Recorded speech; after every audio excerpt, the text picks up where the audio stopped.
இந்த டிஷ் பண்ணுறதுக்காக அடுப்பில் குக்கர் வச்சுட்டு 1 ஸ்பூன் போல் பட்டர், இதில் 4-5 சின்ன வெங்காயம் பொடிப்படியாக கட் பண்ணி சேர்த்துக்கோங்க. 1/2 ஸ்பூன் இஞ்சி பூண்டு பேஸ்ட்டு.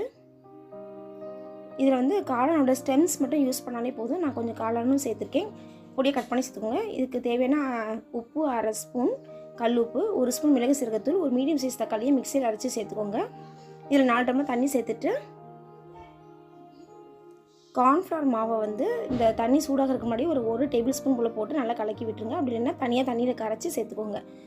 இதில் வந்து ஃப்ளேவர் கொடுக்குறதுக்காக ஒரு மல்லி இலைகளோட தண்டு பகுதி, கொஞ்சம் பச்சை மிளகாய் ஒரு சின்ன பீஸ் போட்டிருக்கேன். இதை மூடி ஹையில் வச்சுருங்க. சவுண்ட் வந்து சிம்மில் வச்சுட்டு ஒரு 10 மினிட்ஸ் கழிச்சுட்டு ஆஃப் பண்ணிட்டிங்கன்னா உங்களுக்கு காளான் சூப்பு அவ்வளோ சூப்பராக மணக்க ரெடி ஆகிடும். நல்லா இதை மசிச்சு விட்டு புழிஞ்சிக்கோங்க. எந்த சூப்பையும் வேஸ்ட் பண்ண வேண்டாம். இந்த மாதிரி சூடாக குழந்தைங்க கொடுத்துப்பாங்க, விரும்பி குடிப்பாங்க. இந்த வீடியோ பிடிச்சினா குக்கி சேனலுக்கு சப்ஸ்கிரைப் பண்ணுங்கள். எங்கள் வீட்டு கைப்பக்கம் உங்கள் வீட்டிலையும் கம்ம கட்டும். வாழ்க வளமுடன்.